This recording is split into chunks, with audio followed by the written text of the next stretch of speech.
If you asked most people alive today to name the richest person who ever lived, they would say Elon Musk, or Jeff Bezos, or maybe Bill Gates. And every single one of them would be wrong because the richest human being in recorded history did not build rockets or software. He did not trade stocks or mine data.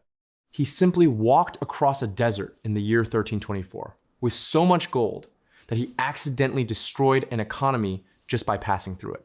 Welcome back to Financial Empire, the channel where we uncover the hidden fortunes and forgotten kings who shaped the world of money long before Wall Street ever existed.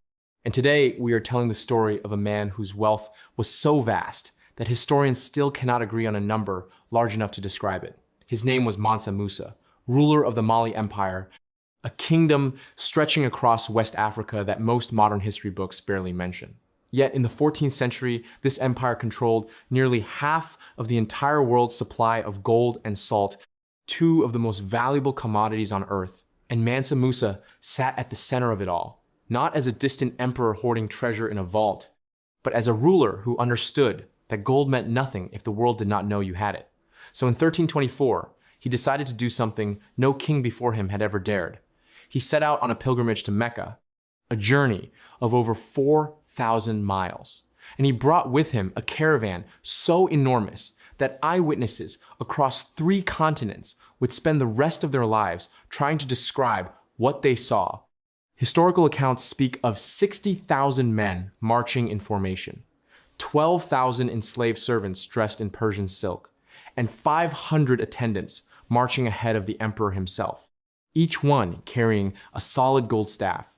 Camels stretched across the horizon carrying so much gold dust that the caravan looked less like a royal procession and more like a moving mountain of treasure. And this was not decoration. This was strategy. Because Mansa Musa was not simply traveling to pray, he was making a statement to the entire known world that Mali was not some distant, forgotten kingdom on the edge of the map, but a civilization richer than anything Europe or Arabia had ever encountered. And when his caravan reached Cairo, everything changed. Mansa Musa began giving away gold, not small gifts, but staggering quantities.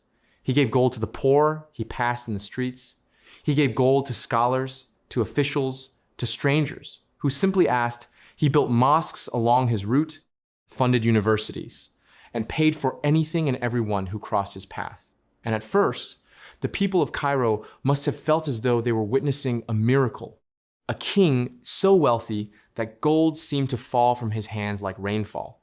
But miracles have consequences, because Mansa Musa gave away so much gold in such enormous quantities that he single-handedly crashed the economy of Cairo. The value of gold collapsed so severely that it took the region over a decade, some historians argue over 12 years, to recover from the inflation his generosity caused. Merchants who had built their fortunes on the price of gold watched their wealth evaporate within months. And this was not a metaphor. This was one man's fortune destabilizing international trade across an entire region of the world. A single human being reshaping the value of a global currency simply by being unimaginably rich. And when word of this spread across Europe and the Middle East, mapmakers began adding Mali to their maps, not as a minor territory, but as a golden empire. The famous Catalan Atlas of 1375, one of the most important maps of the medieval world, depicts Mansa Musa sitting on a throne, holding a golden orb in one hand and a golden scepter in the other, becoming the first African ruler ever illustrated on a European map, a symbol not of exoticism, but of raw, undeniable economic power. And this raises the question that historians have wrestled with for centuries. How wealthy was he really? Because unlike modern billionaires, whose fortunes are tracked in real time through stock prices and public filings, Mansa Musa's wealth existed almost entirely outside any system of record. Some economists in modern times have attempted to calculate his net worth by adjusting for gold reserves, trade volume, and economic disruption. And the numbers they arrive at are almost incomprehensible, estimates ranging from $400 billion to numbers so large that comparison to modern currency becomes meaningless. Because Mansa Musa did not just possess money, he controlled the very supply of gold that gave money its value across 3 continents, which meant his wealth could not be measured the way we measure wealth today.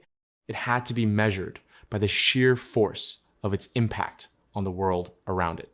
And this is what separates him from every modern billionaire we love to talk about. Elon Musk's wealth exists on paper, tied to stock valuations that can rise or fall within a single tweet. Jeff Bezos' fortune is built on logistics and consumer spending, but Mansa Musa's fortune was gold itself, physical, tangible, overwhelming, the kind of wealth that reshaped economies simply by moving through them. And yet, despite reshaping global perception of Africa, despite appearing on medieval maps as one of the most powerful rulers on earth, his story faded from mainstream history for centuries. Buried beneath colonial narratives that preferred to erase the existence of powerful African empires, it is only in recent decades that historians and economists have returned to primary sources, Arab chronicles, trade records, and first-hand accounts from scholars in Cairo and Mecca to reconstruct the true scale of his empire. And what they have found paints a picture of a civilization that rivaled and in many ways surpassed the wealth of medieval Europe. Timbuktu, the heart of his empire, became a global center of learning, home to one of the largest libraries in the world at the time, drawing scholars, astronomers, and mathematicians from across Africa and the Middle East. This was not a backward kingdom stumbling into wealth by accident. This was a sophisticated empire built on trade routes, resource control, and strategic diplomacy. And Mansa Musa's pilgrimage was not just a display of riches. It was one of the most effective branding campaigns in human history, centuries before branding was even a concept. Because after his journey, Mali became a destination.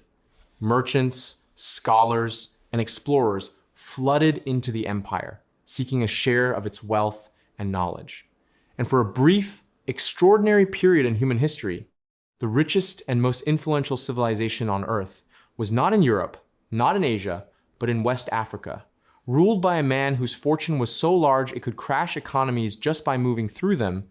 And so when we talk about the richest person in history, we are not talking about someone who built an empire of technology or stock options. We're talking about a king who walked across a desert with enough gold to reshape the value of currency itself. A man whose wealth was so absolute that his generosity became an economic weapon, intentional or not, and whose story was buried for centuries simply because it did not fit the narrative the world wanted to tell about where power and wealth truly originated. Mansa Musa's story forces us to rethink everything we assume about wealth, because true financial power was never just about how much you have. It is about how deeply your existence can reshape the world around you. And by that measure, no modern billionaire, not Musk, not Bezos, not Gates, has ever come close to what one African emperor accomplished simply by going on a pilgrimage. If this story changed the way you think about wealth and power, make sure you are subscribed to Financial Empire, because history is full of empires the world tried to forget, and we are just getting started.